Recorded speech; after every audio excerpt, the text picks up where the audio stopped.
আযাবিলা শাদীদ, এদের জন্য ভয়ানকতম আযাব রেখে দিয়েছে। সব কিছু দিয়েছে আল্লাহ, কান চোখ আল্লাহ পাক যে সৃষ্টি করেছে নিশ্চয়ই তার কিছু চাওয়া পাওয়ার আছে না নেই? আল্লাহ বললেন শুধু সৃষ্টি করেছি তা নয়, এদের কাছে সব দিয়েছি, কান দিয়েছি, চোখ দিয়েছি, কলব দিয়েছি, সব দিয়েছি। এরা শুনলো না, বুঝলো না, শুকর আদায় করলো না। এরা চার পায়ে জানোয়ার থেকে আরো নিকৃষ্ট। কথাটা কার? আল্লাহ। আল্লাহ বললেন এরা যদি শুকর যদি না যদি আদায় করে, আমি আল্লাহ জানিয়ে দিলাম ইন্না আযাবিলা শাদীদ, নিশ্চয়ই আমি আল্লাহ এদের জন্য কঠিনতম আযাব রেখেছি। কাদের জন্য? এবার আসে কাদের জন্য আযাব রেখেছে আল্লাহ পাক জানিয়ে দিলে, আমার পৃথিবীর জমিনে একদল উম্মত থাকবে, একদল বান্দা থাকবে, হাবিবের কিছু উম্মত উম্মতি থাকবে। এরা সবকিছু জানার পরেও না জানার ভান করে শরীয়তের উপরে ছুরি চালাবে। যেমন আল্লাহ বললেন হাবিব আপনি এদেরকে জানিয়ে দেন কি, মা তাকুমুর রাসূল ফাখুযুহু ওয়া মা নাহাকুম আনহু ফান্তাহু। আল্লাহ পাক জানিয়ে দিলেন ও আমার বান্দা বান্দিরা, আমার হাবিব তোমাদেরকে যেটা জানিয়ে দিয়েছে, যেটা করতে বলেছে, ওটাকে হৃদয়ে কলিজায় রক্ত থাকতে মেনে নাও। জোরে বলুন আল্লাহ নবী জানিয়ে দিলেন, আল্লাহ পাক জানিয়ে দিলেন যেটা আমার হাবিব আল্লাহ পাক যেটা নিষিদ্ধ করে দিয়েছেন, নিষেধ করে দিয়েছেন, শরীরে এক ফোঁটা রক্ত থাকতে খবরদার যেন ওটা করো না। মুসলমান আজকে দেখতে পাওয়া যায়, আমার ঘরে মুসলমান দেখতে পাওয়া যায়। আল্লাহ নবী 1000 বছর আগে আল্লাহ নবী মদটাকে হারাম করলেন। আল্লাহ পাকে এই সমস্ত বান্দা বান্দিরা মদটাকে জায়েজ করে খায় না, খায় না।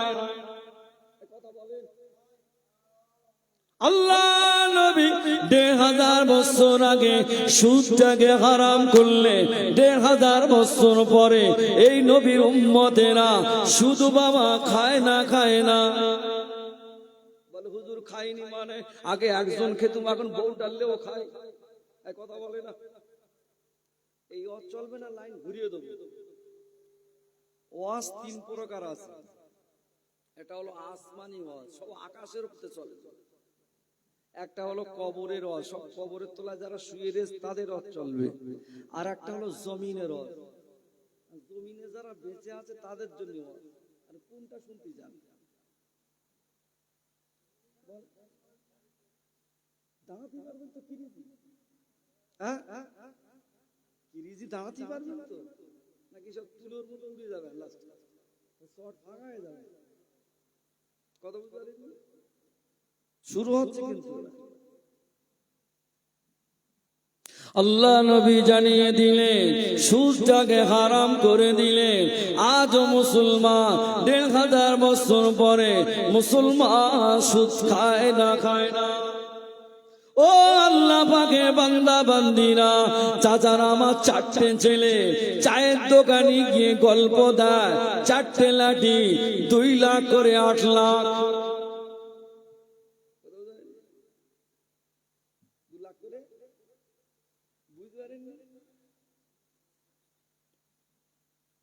ও আল্লাহ পাকের বান্দা বান্দিরা, এরকম যদি মুসলমান যদি হয়, কবরে কি আযাব হবে বলে মনে হয়?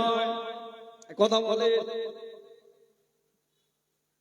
ও আল্লাহ পাকের বান্দা বান্দিরা, মনে রেখে দেন, আপনি এখান থেকে রাজারহাটে যাবেন, দেখবেন 2টো লাইট আছে। একটা লাইট হলো লাল, ওপরটি হলো সবুজ।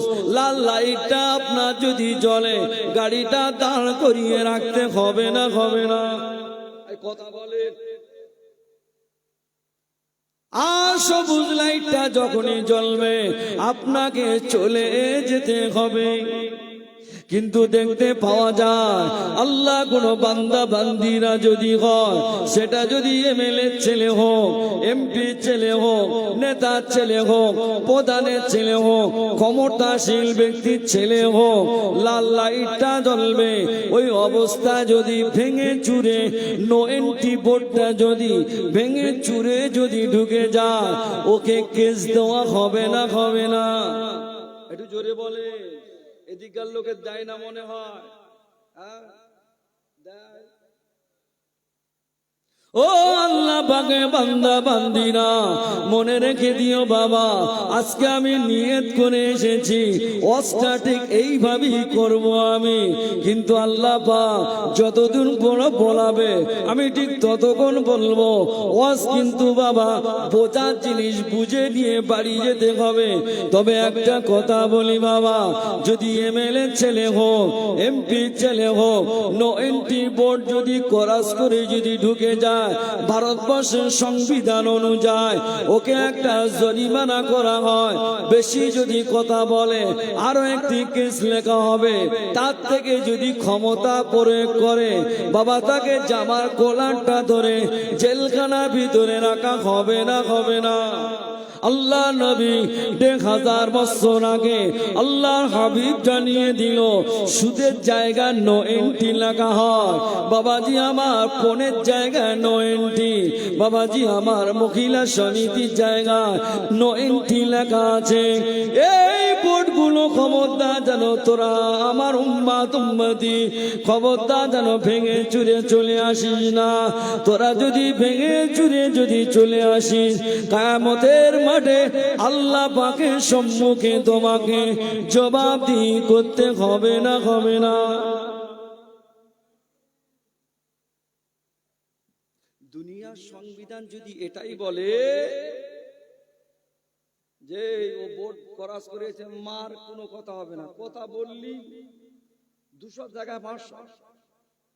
আর আল্লাহ পাক যে সংবিধান 90 বোর্ড লিখেছে, এতে কেউ যদি চলে যায়, ফেরেশতারা মনে হয় চুমো টুমো খাবে বলে মনে হয়, নাকি গো? আল্লাহ বলবে, কার কবরে বেকার চল জব করতেছিস? দেখতে পাইস না, মুখ দেখে দেখতে পাইস না, পুরো পাকা সুদ করে এসে ওর আবার কি সল জব করতেছিস ওখানে? ডাইরেক্ট মার, অত সময় লস করতেছিস, মার, সাপ কাটা কর। কালা ফেরেশতা এসে বান্দাকে মারবে, কালা ফেরেশতা আমি মারতে বেতি নেই, এই তুই চলি আয়। আল্লাহ পাক অন্ধ ফেরেশতা পাঠায়, মার। চাচা সকালবেলা চায়ের দোকানের পাশে বিড়ি ফুঁকতে চার বলতেছে 4টে 8 লাখ। তার মানে কি, পরের মেয়ের মার গলায় বাপের গলায় লাথি মেরে গলায় চাপা দিয়ে টাকা নেবে 2 লাখ করে। তাই দিয়ে ঘরে ছাদ দেবে, পরের মেয়ের বাড়ির থেকে টাকা এনে ও ঘরে ছাদ দেবে। আচ্ছা, আমি তো মুফতি সাহেব না বাবা, একটু শুনে দেখবে তো মুফতিদের কাছ থেকে, যে হারাম টাকায় ছাদ দেওয়ার পরে ওর ভিতরে কি যদি তাহাজ্জুদ পড়ে কাজ হবে বলে কথা বলে না? আর যারা পড়লে কই হাতি, যারা সুদলে করতেছে। আচ্ছা আপনারা বলুন তো, এখানে আপনারা যারা মুরব্বী আছেন, আগে ছেলে মেয়ে মানুষ করেছেন কোটা? 5টা 7টা 10টা? বলেন, আমার ভুল বলা হচ্ছে কি? হ্যাঁ, আপনাদের কি সুদ লেগেছিল বাচ্চা মানুষ করতে গিয়ে? হ্যাঁ, এখন সে পেটে রয়েছে, তার আগের থেকে বলতে চাই মহিলা সমিতি করো, বউটা বলতে চাই আমি যাবো না। বলে কত বেশি কথা বলিস কেন? এই সমাজে আছে না নেই? এই এলাকায় একটা যা আছে, ওই বাদু রোডের ওই সাইড এলাকায় একটাও নিয়ম নেই, সব আল্লাহর ওলিরা বাস করে, আছে না? ওই সমস্ত বান্দা বান্দিরা যদি আল্লাহ পাকের দরবারে যদি দোয়া করে, ওই দোয়াটা কবুল হবে না। শুধু করে দোয়া আল্লাহ পাকের দরবারে কবুল হয় না গো বাবা। শুধু করে ব্যক্তিরা যদি মারা যায়, ফুরফুরা শরীফ থেকে তামাম হুজুর গুলো নিয়ে যদি এনে বাবা মক্কা মদিনা যত ইমাম আছে সমস্ত ইমাম গুলো এনে যদি বাবা ওর কবরের পাশে যদি গোল হয়ে দাঁড়িয়ে দাঁড়িয়ে যদি জিয়ারত করে, চোখ দিয়ে পানি শেষ হয়ে যাওয়ার পরেও যদি রক্ত চলে আসে, তথাপি ওর কবরের আযাব মাফ হবে না। বসিরহাটের বড় মাওলানা আল্লামা রুহুল আমিন রহমাতুল্লাহ আলাইহি ফতো আমিনিয়া পঞ্চম খণ্ডে তিনি তারা কেতাবের ভিতরে বর্ণনা করলেন, 1 টাকা সুদ খেলে 36 বার নিজের মায়ের কাছে জেনা করার থেকে আরো নিকৃষ্টতম গুনাহ।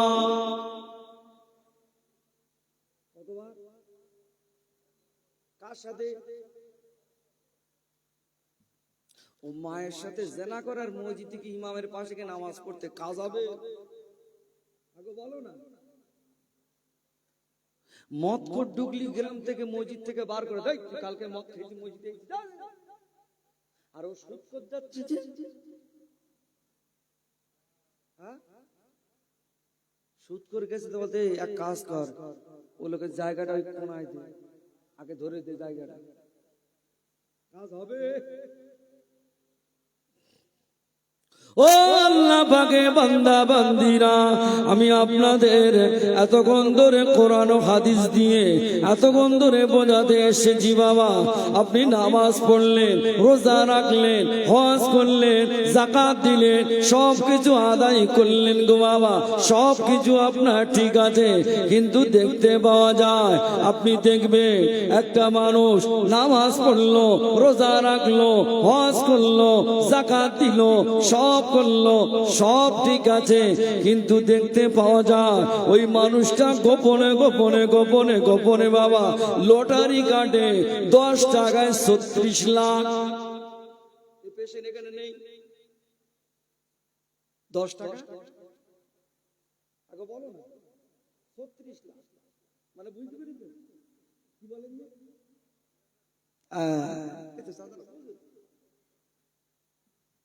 চাচা আমার নামাজ আদায় করলো, রোজা রাখলো, হজ করলো, যাকাত দিল, সব কিছু করলো, বাবাজি আমার, আমরা কিন্তু বাবা সব সময় কিন্তু বাবা বাড়িতে বাজার করার সুযোগ পাইনি, রাতে বেলা যেতে হয়, ঘুমাতে ঘুমাতে ঘুম থেকে উঠতে বাবা 12টা বেজে যায়, দেখতে পাওয়া যায় বিবি বাড়িতে মেহমান আসে, বাজার ঘাট কিছু থাকে না, বিবি একদিন আমাদের কায়দা করে শোনালো, বলে বাইরে মেহমান আসে আর তুমি যে ঘুমিয়ে থাকো, আমি মহিলা মানুষ কতটা জোগাড় করব, কিন্তু না না না, বিবিকে বললাম আমি আজকে নে অমুক জায়গায় মাহফিলে যাচ্ছি, জলসা যাচ্ছি, তুমি জনমের মতো একটা ফর্দ তৈরি করো। বাবু আমার জনমের মতো ফর্দ তৈরি করলো, সব কিছু লিখলো, সব কিছু লিখবার পরে ফর্দ তোলায় এটাও লিখে দিল, 2 লিটার কেরোসিন তেল এটাও তিনি লিখে দিল। বলে গেছি তো, ও জনমের মতন ফর্দ করে, ছেলের আংটি থেকে শুরু করে মানে যেখান যা ছিল সব একবার করে প্যাকেট দিয়েছে, 2-3টে প্যাকেট দিতে বাজার করতে গেলাম, বাজার করে আসতেছি, যা যে বউটা বললো কেরাসিন নিতে, আমি কেরাসিনের দোকানকে বললাম ভাই ওই ফর্দই কিন্তু লেখা রয়েছে 2 লিটার কেরাসিন। দোকানদার আমার বলতেছে হুজুর কেরাসিন যে দেবো তা ব্যারেল কই, অত কথা বলতে পারবো না, তুই ইটি দে, বাজার বলে 2 লিটার কেরাসিন হতে দে। বউটার কাছে গেছি, বউ আর কি, আমি আর কি ওয়াজ করি, আমার বউ যা ওয়াজ করে বাবারি দুনিয়া আর ওয়াজ করতে। তা বলছে তুমি কি করেছো? তাহলে আমি বলতেছি আমি বলতে পারবো না, যা ফর্দ লেখা ছিল তাই লেগেছি। তো বলছে খাওয়া যায়, ধরে গরু দিচ্ছে, গরুও কথা বলে। 10,000 টাকার মুদিখানার বাজার করলাম, মাত্র 1 লিটার কেরোসিন, সব কথা বলে না।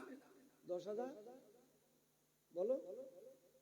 চাচা আমার সব কিছু, নামাজ পড়লো, রোজা রাখলো, হজ করলো, যাকাত দিল, পশ্চিম বাংলায় 72টা মসজিদ করে দিল, 50টা এতিম মেয়েকে বিবাহ দিয়ে দিল, 36টা মাদ্রাসা বানিয়ে দিল, গরিব অসহায়দেরকে প্রত্যেকদিন দান করে। চাচার পিছনে খবর নিলাম, চাচা কিন্তু গোপনে গোপনে শুধু খায়।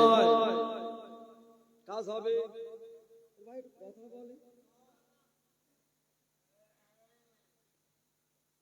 ও আল্লাহ পাকে বান্দা বান্দিরা, ও মহেশপুর এলাকা মানুষেরা, বাপেরা, ভাইরা, বোনেরা, আমি আপনাদের এই দুটো হাত পায়ে রেখে বলে যায়, ইবাদত অল্প হোক, খাঁটি হোক, সারা রাত ধরে নামাজ পড়ার দরকার নাই, বেশি নামাজ পড়ার দরকার নাই, বেশি রোজা রাখার দরকার নাই, বেশি হজ করার দরকার নয়। আল্লাহ কাজ দিলে একবার হজ করুন, আল্লাহ কাজ দিয়েছে, সময় দিয়েছে, ফরজ ওয়াজিব সুন্নতটা নফলটা আদায় করুন। আল্লাহ কাজ দিয়েছে, ভালো রেখেছে, রমজান শরীফে 30টি রোজা আদায় করুন। আল্লাহ যতটা আওকাত দিয়েছে, নফল দান খয়রাত করুন। তবে ওই আমলটা যেন, ওই দান যেন খাঁটি দান যেন হয়, তথাপি আল্লাহ পাকে দরবারে কবুল হয়ে যাবে। আরো জোরে বলে, কারণ বাবা ইবাদত কবুল হওয়ার প্রথম শর্ত হলো একটা, হালাল খাদ্য খাওয়া। হালাল খাদ্য খাওয়া। আজকে আমরা বাবা সারাটা দিন ধরে মানুষের মতো পশুর মতন খাটি, কিন্তু দেখতে পাওয়া যায় কাজকর্ম মিটে গেল, বাড়িতে আসার সময় 10 টাকার লটারি একটা কিনে ফেললাম, সমস্ত টাকাগুলো এই তো বাহ, আপনার তো ভালো মশলা বলতে পারেন তো, এই অস্কি ভুলভাল হচ্ছে না, লাইন কিন্তু ঘুরিয়ে দাও, কোনো অসুবিধা নেই বললে। আমি আগেই বলেছি ওয়াজ 3টে আছে, একটা আসমানি ওয়াজ, একটা জমিনি ওয়াজ, আর একটা হলো জমিনের উপরের ওয়াজ। জমিনে আসমানির ওয়াজ শুনলি কোনো অসুবিধা হবে না, কবরের ওয়াজ শুনলি কোনো অসুবিধা হবে না। জমিনের উপরে যারা ওয়াজ শুনে, যারা রয়েছে, এদের সমস্যা যদি, সমস্যার কথাগুলো যদি তুলে ধরে যদি ওয়াজ করি, কিরিজি কিন্তু দাঁড়াতে পারলে হবে। বাচ্চারা কিন্তু দেখবেন তিতো কি সহজে খায়, বলো, ওর মা কিন্তু জানে যে আমার বাচ্চা কিন্তু খাবে না, ওই ডালাই করে তিতো ওষুধ নিয়ে কায়দা করে ধরে গাড় গাড় গাড় গাড় করতেছে, খাচ্ছে না, কিন্তু ওর মা জানে তুই খাবি আর না খাবি ও সবকিছু জানি না, যদি 2 ফোঁটা যায় উঠি বলে রোগ হয়েছে, পেটে হয়েছে কৃমি, আর ডাক্তারের কাছে যাচ্ছে, ডাক্তার বলতে তুমি মিষ্টি খাও। আচ্ছা ও কি ডাক্তারের জাত বলে মনে হয়? বলে কি খাওয়াতে হবে, ওর খাওয়াতে হবে তিতো। তা সমাজে যা অবস্থা চলতেছে ভাই, মনে করিলাম একটু অন্য ওয়াজ করব, কিন্তু না, এ হবে না। ও আল্লাহ পাকে বান্দা বান্দিরা, বাবাজি আমার সব কিছু করলেন, সব আপনারা করলেন, কিন্তু না, সুদের মালটা বাবা খেও না। বাবাজি আমার বৌমা জানে আমার শ্বশুর খুব তাহাজ্জুদ গুজারি, শ্বশুর আমার খুব তাহাজ্জুদ গুজারি, বৌমা শ্বশুরই বলতে চাই দেখো, তা চলো ওর আব্বারে বলতে, আব্বা আমার আব্বা আপনার দাওয়াত করেছে, শ্বশুর বলতেছে, বলে মা আমি কিন্তু বাবা যে বাড়িতে টিভি থাকে আমি সে বাড়িতে খাই না। বিয়ের সময় লেসে কথা বলে না। বৌমা চিন্তা করতে তুমি যে কত পরেশগারিতা সে তো আমিও জানি। আল্লাহর ওই বান্দা যদি সারা রাত যদি তাহাজ্জুদের নামাজ আদায় করে আল্লাহ পাকের দরবারে কবুল হবে না। কেননা বাবা গেলাসের তলা কিন্তু বাবা ছিদ্র,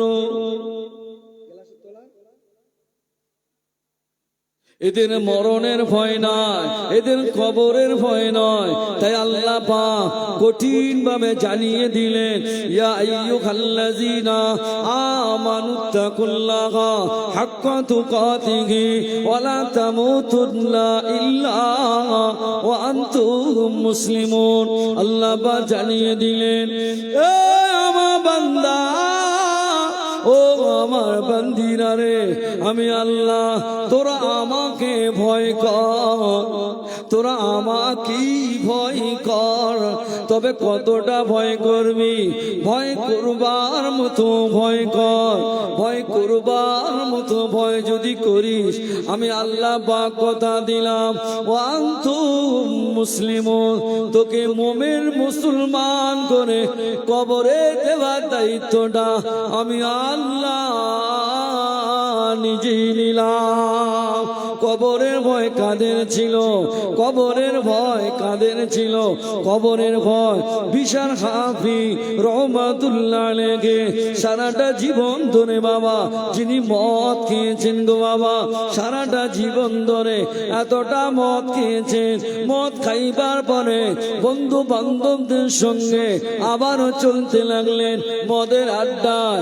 মদের আড্ডায় যাইবার পরে একটু কাগজের টুকরা বিসমিল্লাহির রহমানির রহিম, এই কাগজের টুকরাটা যেই পেয়ে গেল আল্লাহ পাক বিশাল হাফির মনে দয়া ময়া আমার আল্লাহ পাক পয়দা করে দিলে।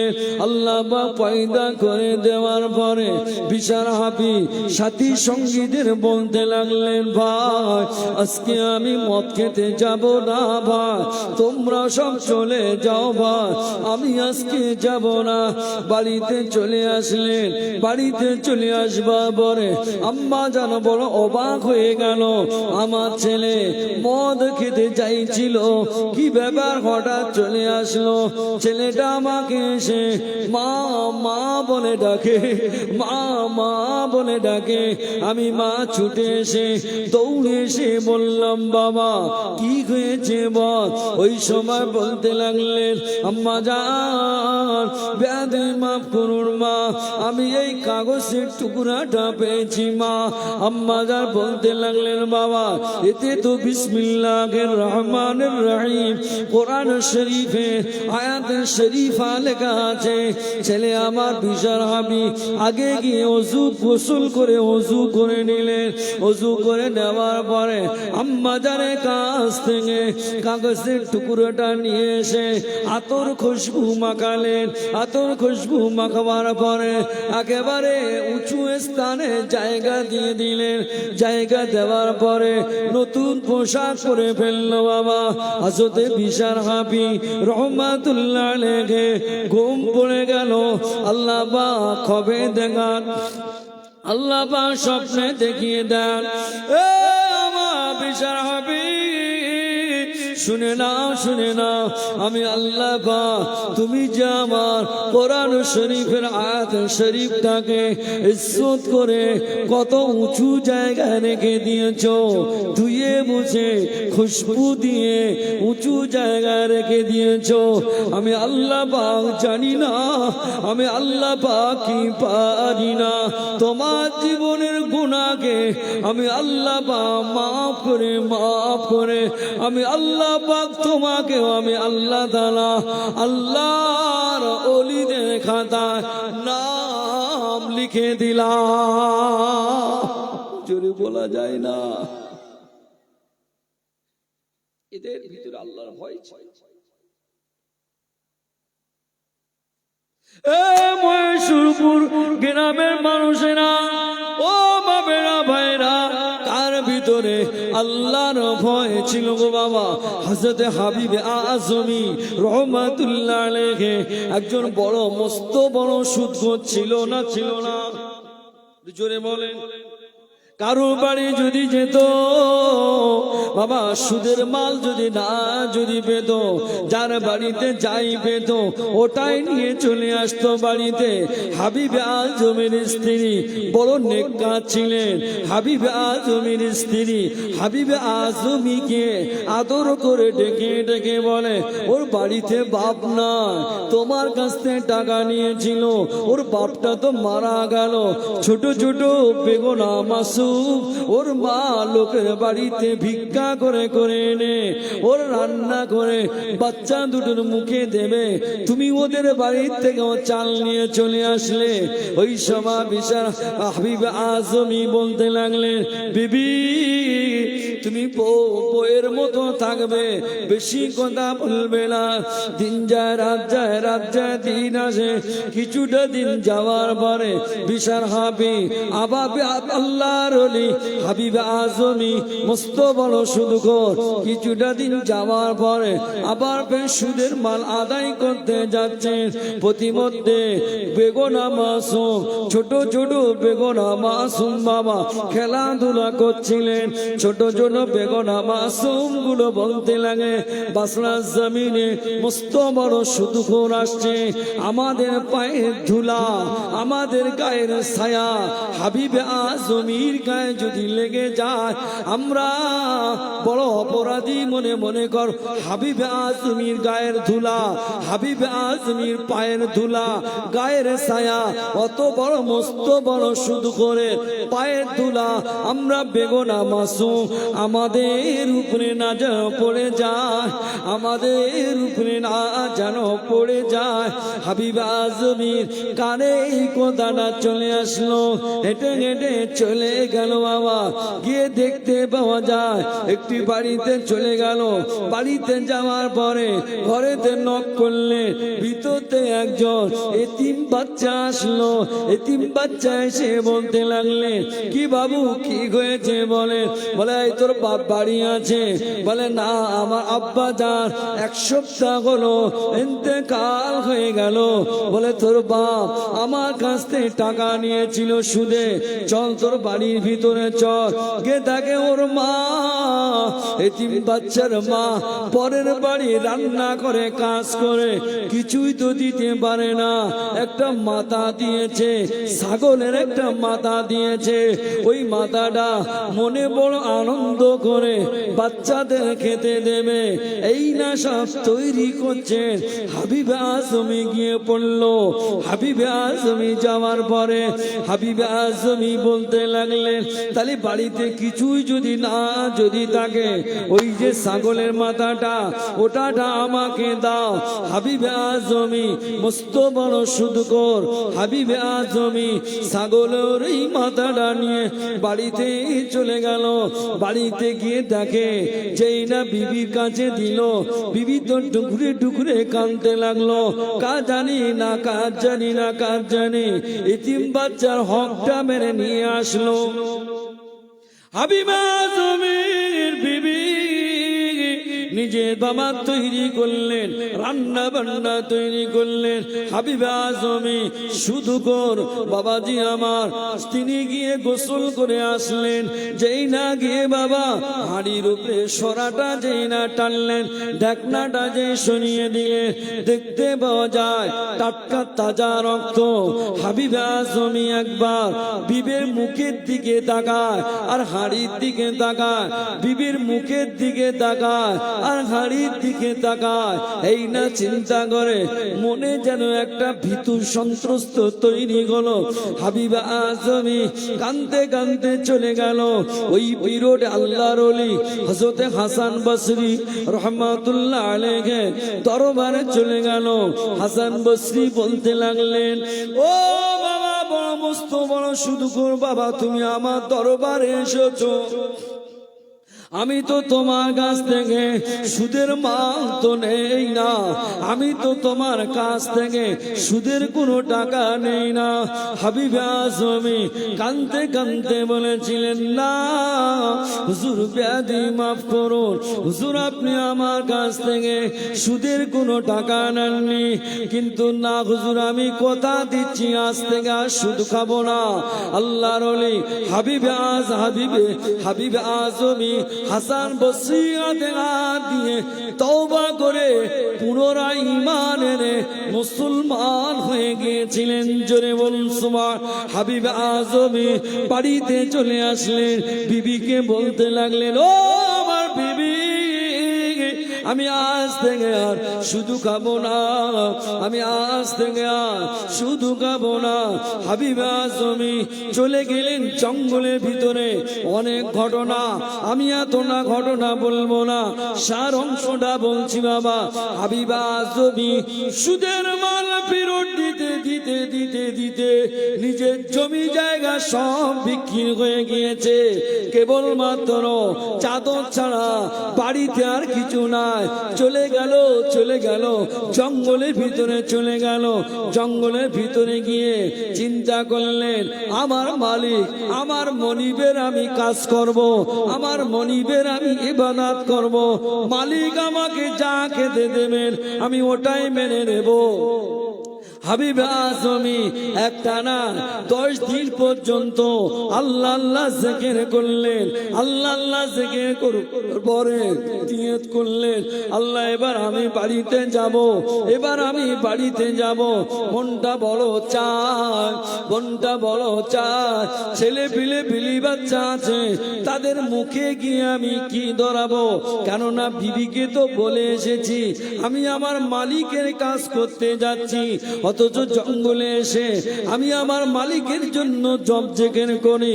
কিন্তু দেখতে পাওয়া যায় হাবিবে আজমির উপরে এতটা রাজি হয়ে গিয়েছিলেন, আল্লাহ পাক এতটা খুশি হয়ে গিয়েছেন, হাবিবে আজমির মতো রূপ ধরে আল্লাহ পাক জান্নাতি খাবার আমার আল্লাহ পাক হাবিবে আজমির বাড়িতেই পৌঁছে দিয়েছিলেন।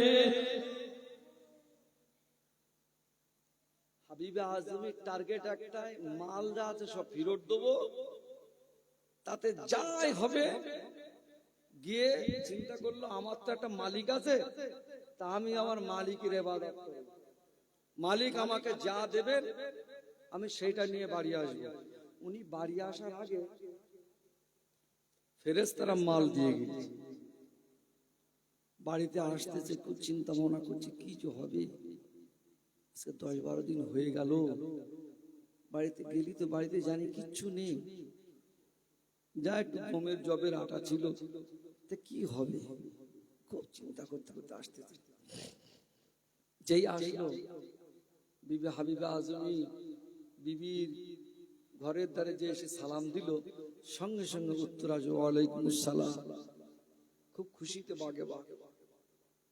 হাবিবে আজমির মনটা তো বড় খারাপ, জিজ্ঞাসা করছে বাড়িতে দেখে বিশাল রান্না বান্না চলছে, জোরে বলেন সুবহান। হাবিবে আজমি বলতে কি ব্যাপার, কোথা থেকে আসলো? বলে কেন, একটু আগে তো আপনার মতো তো আপনি তো এসেছিলেন, এসে তো আপনি দিয়ে গেলেন। হাবিবে আজমি ওই দিনই শুকর আদায়ের সিজদায় পড়ে গিয়েছিলেন, জোরে বলেন। এদের ভিতরে আল্লাহর ভয় ছিল। সেজন্য আমি পরিষ্কার আমার একটাই বক্তব্য আছে, 1 ঘন্টা ধরে আমি একটা বিষয়ের উপরে বলছি, সুদ থেকে আপনাদের পরহেজ করতে হবে। কথা বুঝতে পারছেন? খবরদার, কষ্ট হচ্ছে হোক, আল্লাহ যাজা বদলা দেবে। ভাই বললে বড় কথা হয়, একটা কথা বলবো মনে রাখবে, যদিও জবান থেকে বলতে নেই তবুও বলছি, ওয়ালাহমাল খিনজির, একটা পশু আছে যেটা আল্লাহ পাক হারাম করেছেন, জানেন? জানেন তো? আর আল্লাহ পাক গরুটাকে হালাল করেছেন, কথা ঠিক কি না? একদম স্পেশাল ভাবে শুনেন এটা। এখান থেকে আপনি রাজারহাট যাবেন, ওয়ালাহমাল খিনজির, এই খিনজির নামক পশুটা কটা দেখতে পাবেন। কিন্তু এখান থেকে আপনি রাজারহাটে যান, গরু কিন্তু অনেক দেখা যাবে, জোরে বলেন। আল্লাহ পাক ওটাকে হারাম করেছেন, গরুটাকে জোরে বলেন হালাল করেছেন। শিখেলেন জীবনে অন্তত যখনই খেতে যাবেন মনটা চাইবে, তখন এই কথাটা জানে, এই এতটুকু ওয়াজটা নিয়ে বাড়ি যান, আপনার দুটো পায়ে ধরে বলছে।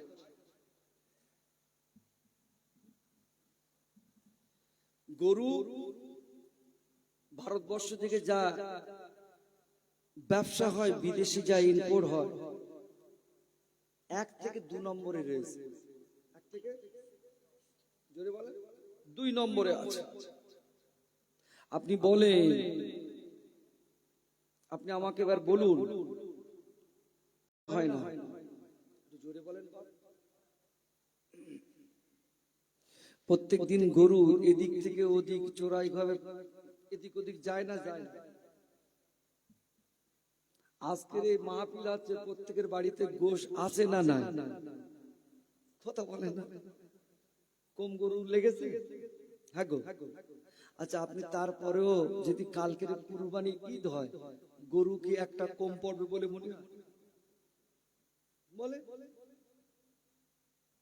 হারাম জিনিসের গরু বাচ্চা দেয় কটা বছরে?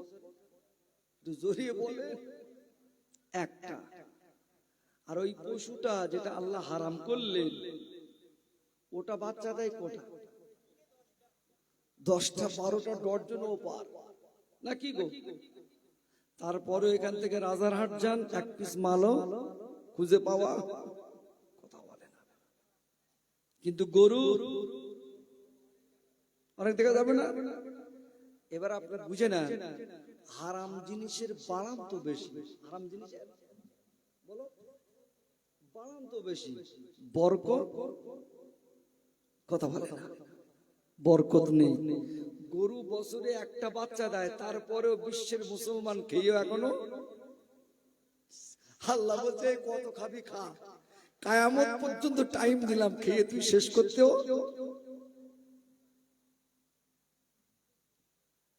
সুদ খাবেন সাময়িকের জন্য, আপনি আরাম পাবেন সাময়িকের জন্য। ওই গাড়ি বাড়ি করে বিশাল অট্টালিকা করেছেন, লোক রাস্তা দিয়ে যাবে, কি বাড়ি করলো রে বল না।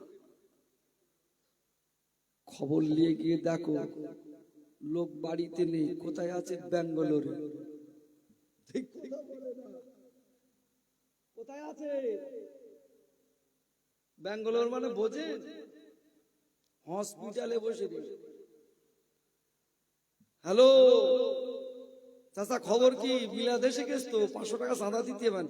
কচি রেখে দে বাপ, কথা বলতে পারিনি আমি, আমার খুব শরীর খারাপ, আমি ব্যাঙ্গালোরে পড়ে রয়েছি। কথা বলে না। একটা ভ্যানওয়ালা লোক সারাদিন খেটে খুটে আসে, হালাল রুজিটা নিয়ে আসে, তারপরে দেখে যাও বাড়িতে 4টে মেয়ে, ভালো ভালো ঘরে বিয়ে হয়েছে। হয়েছে না হয়েছে? জোরে বলো না। আল্লাহ শরীরে কোনো রোগ নেই, আসলে খেয়ে দিয়ে শুয়ে পড়ে, ঘুম এসে যায়। জোরে বলে। আর ওর নার্ভের বড়ি খাতি হয় এখনো।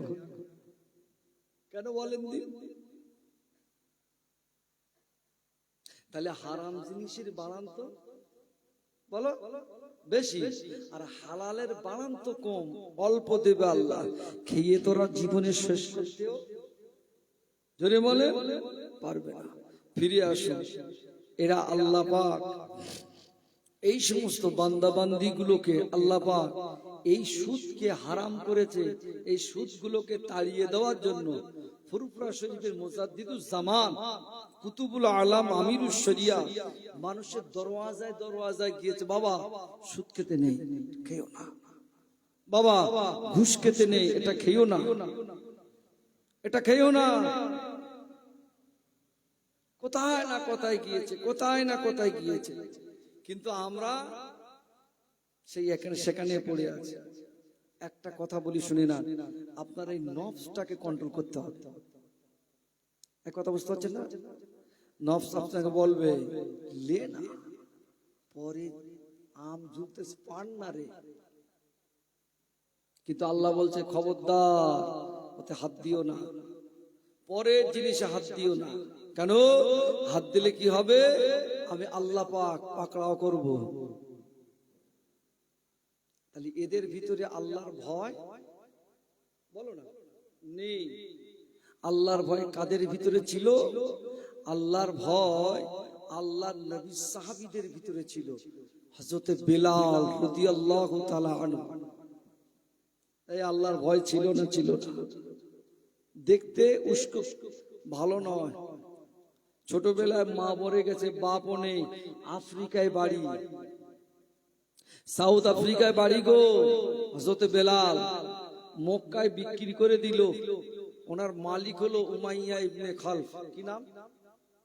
উমাইয়া ইবনে খালফ। ওনার বাড়িতে রাখালগিরি কর্মচারী কাজ করতেন। এই বেলালকে দ্বারা এত কষ্ট দিতেন ওনার মালিক, ধারণা করার বাইরে।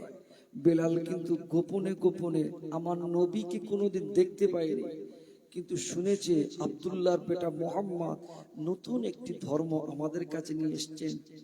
তিনি আমার নবী পাকের কলেমাটা পড়ে নিজে নিজেই মুসলমান হয়ে গিয়েছিলেন। জোরে বলে, নবীকে কোনোদিন দেখিনি। উমাইয়ার মালিক বেলালের খুব শরীরটা খারাপ, গায়ে জ্বর, এত জ্বর অজ্ঞান হয়ে পড়ছে, উঠতে পারে না। বেলালের মালিক বলছে, বেলাল দরজা খোল। দরজা খুলতে পারে না, অজ্ঞান হয়ে গেছে, এত জ্বর। দরজা লাথি মারল, লাথি মেরে বলছে, এই বেলাল, এই 8 কেজি গম দিয়ে গেলাম, সকাল যেন না হয় তার আগে যেন সব যাতায়াতে যেন পেশাই হয়। যাতায়াত বুঝেন তো আপনারা? এখানে আগেকার লোক করতো না, হ্যাঁ, ডাল গম। হযরত বেলাল রাদিয়াল্লাহু তাআলা আনহু তিনি ওই জাঁতা দিয়ে ঘোরাবেন, কিন্তু হযরত বেলালের তখন হুঁশ নেই। কোন রকম ভাবে একটু উঠলে, চোখটা দেখলে জায়গা আমার মালিক, আমার মনি, আমার এই বলে একটা লাথি মেরে চলে গেল। হযরত বেলালে রাত 12টা 1টার সময় ঘুম ভাঙল, থরথর করে কাঁপছে, নিজের উঠতে বসতে পারে না, এত কষ্ট দেয়, এত মার মারে। হযরত বেলাল রাদিয়াল্লাহু তাআলা আনহু সকাল হয়ে গেল, হযরত বেলাল উঠতে পারল না। বেলালের মালিক সকাল হয়ে যে আসলো, এই বেলাল ঘরের দরওয়াজা খোল। ঘরের দরওয়াজা খোলে না, লাথি মারলেন, আবার লাথি মারলেন। ভিতরে গিয়ে দেখে বেলাল এইভাবে শুয়ে আছে, গিয়ে চুলগুলো ধরে পিঠের উপরে লাথি মারছে। বেলাল কিছু সময় পরে হুঁশ ফিরে পেলেন। বেলাল আর কথা বলতে পারে না, মালিকের পায়েটা জড়িয়ে ধরে, মালিক তুমি আমাকে মেরো না, আমার যদি ভালো যদি না লাগে আমাকে ছেড়ে দাও, আমি চলে যাই। হযরত বেলালকে এত মার মারতে লাগলেন। হযরত বেলাল রাদিয়াল্লাহু তাআলা আনহু এত রোনাজারি করতে লাগলেন। হযরত বেলাল আর উঠতে পারেন না, মালিকের পাটা ধরে বারে বারে বলে, আমাকে আর মেরো না, আমার বাপ নাই, আমার মাও নাই, আমার দুনিয়ায় কেউ নাই, আমাকে বিক্রি করে দিয়েছে, আমার দিয়ে এত কাজ তুমি করাও, আমি তারপরেও আমি করি, আমার এক জ্বর হয়েছে, আমাকে একটু ঔষধের ব্যবস্থা করো। যেই না বলেছে, বেলালের মালিক আবার মারতে শুরু করলো, এত মার মারতে লাগলো বাবা। হযরত বেলালকে লাথি মেরে মেরে রাস্তা ধারে দাঁড় করিয়ে দিল। আল্লাহর নবী রহমাতুল লিল আলামিন ওই রাস্তা দিয়ে যায়, দেখে একজন গোলাম, যাকে একজন গোলাম সে শীতের সময়, ঠান্ডার সময় রুমালটা জড়িয়ে দিয়ে বসে আছে, ডুগরে ডুগরে কাঁদছেন। আল্লাহ নবী কাছাকাছি গেল, আল্লাহ নবী জিজ্ঞাসা করে, বাবা, ও বাবা গোলাম, তোমার কি হয়েছে বাবা, এত কান্না কাঁদো কেন? শরীরে তোমার রক্ত, গায়ে তোমার রক্ত, তোমার চোখে তোমার পানি, এত কান্না কাঁদো কেন বাবা? হযরত বেলাল বলতে লাগলেন, কে আমি আপনাকে চিনি না, আমি আপনাকে কেন বলতে যাব? আল্লাহ নবী যেইনি, ইনি যে আমাদের নবী, ইনি তো বলতে চান না, ইনি তো বলতে চান না। আল্লাহ নবী বলতে লাগলেন, বাবা গোলাম তুমি একটা বারো বলো না বাবা। ওই সময় হযরত বেলাল সমস্ত কিছু বর্ণনা খুলে বললেন। আল্লাহ নবী ঢুকরে ঢুকরে কানলেন। আল্লাহ নবী কিছুটা না বলে কিছুটা দূরে চলে যাচ্ছেন। হযরত বেলাল আবার কাঁদতে শুরু করলেন। যখন দুঃখ হয়, কষ্ট হয়, কেউ যখন জানতে চায়, জানতে চাওয়ার পরে সে যদি কিছু না বলে যদি চলে যায়, মনটা আরো দাও দাও করে জ্বলবে না? চলবে না। আল্লাহ নবী চলে গেলেন। হযরত মা খাদিজা রাদিয়াল্লাহু তাআলা আনহা বাড়িতেই চলে গেল। বেলালকে বললেন, বাবা গোলাম এখানে তুমি বসো বাবা। আল্লাহ নবী বাড়িতে যাওয়ার পরে আম্মা জান খাদিজাকে ডাকলেন, ও বিবি খাদিজা, ও বিবি খাদিজা কোথায় আছো? এদিকে এসো না, এদিকে এসো। বাড়িতে কিছু আছে কি বলো? খাবারের কোনো ব্যবস্থা আছে কি বলো?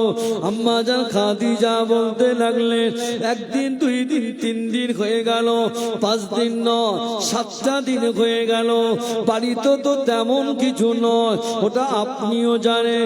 কিন্তু না, আপনার মক্কা জমিনে একজন সাহাবী হুজুর, তানার বাচ্চার একটু শরীরটা খারাপ, ওনার বাচ্চার জন্য দুধ নিয়ে এসেছিল, 4টে খরমা নিয়ে এসেছিল, এই ছাড়া আর কিছু না। আল্লাহ নবী টুকরে টুকরে কেঁদে ফেললেন। বিবি খাদিজাকে বললেন, ও বিবি খাদিজা দাও না, দুধের পেয়ালাটা আমাকে দাও, খাজুরটা আমাকে তুমি দাও। দুধের পেয়ালাটা নিয়ে, খাজুরটা নিয়ে আল্লাহ নবী যেই না যাচ্ছে, আল্লাহ নবী বিবি হযরত মা ফাতেমার আম্মা জান হযরত মা খাদিজা ডাকতে লাগলেন, ও মা ফাতেমার আব্বা দাঁড়িয়ে যাও, দাঁড়িয়ে যাও। বিবি খাদিজা পরে আসছি, পরে আসছি। আমার না 7 দিন খাওয়া হলো না। আমার একজন মক্কার গোলাম বেলাল, তার 3 দিন খাওয়া হয় না। শরীরটা বড় কমজোরি, বড় দুর্বল, বড় দুর্বল। আমি আগে গিয়ে তাকে গিয়ে পানি না পান করানো পর্যন্ত, আমি বেলাল ততক্ষণ পর্যন্ত কিছুই খাবো না। আল্লাহ নবী বেলালকে যে পাশে পেলেন, গোলামকে বললেন, গোলাম চলো ভিতরে চলো, তোমার ঘরে চলো। ঘরের ভিতরে গেলেন। ঘরের ভিতরে যাওয়ার পরে খরমা গোটা খাওয়ালেন, দুধটা খাওয়ালেন। দুধটা খাওয়ার পরে হযরত বেলালকে বললেন, বাবা গোলাম শুয়ে পড়ো এবার তুমি। আল্লাহ নবী হাতটা বুলিয়ে দিচ্ছেন। আল্লাহ নবীর রহমতি দয়ার হাতে বুলিয়ে দেওয়ার পরে হযরত বেলালকে আল্লাহ পাক সুস্থ করে দিলে। সুস্থ করে দেওয়ার পরে হযরত বেলাল ঘুম পড়ে গেলেন। আল্লাহ নবী বেলালকে বললেন, ও বেলাল বাবা ঘুম পড়িয়ে যাওয়ার আগে তোমার ঘরে যে 8 কেজি গম কোথায় আছো বলো? ওই যে গম দেখতে পাওয়া যায়। আল্লাহ নবী নূরের হাত দিয়ে নিজে জাতি পেশায় করতে লাগলো। পেশায় করে আল্লাহ নবী হাতে ঠোলা পড়ে গেল। আল্লাহ নবী ঠোলা পড়ে যাওয়ার পরে বেলাল তো ঘুমিয়ে রইল। বেলাল কিছু সময় পরে যেই না উঠলে, যেই না উঠে দেখতে পেল আল্লাহ নবী চোখ থেকে দাদা দাদা করে পানি গড়িয়ে যায়। আল্লাহ নবী চোখ দিয়ে দাদা করে পানি গড়িয়ে যায়। আল্লাহ নবী বেলালকে রেখে দিয়ে আল্লাহ নবী যেই না চলে আসবেন, বেলাল হাতটা ধরল, আপনার নামটা কি একটা বার বলো? বলে না। তকবীর, নারায়ে তাকবীর, नारे तकबीर सिलसिला हक फुरफुरा शरीफ जनाब भाईजान हुजूर पीर केबला जनाब भाईजान हुजूर पीर केबला नारे तकबीर व दुरूद शरीफ अल्लाहुम्मा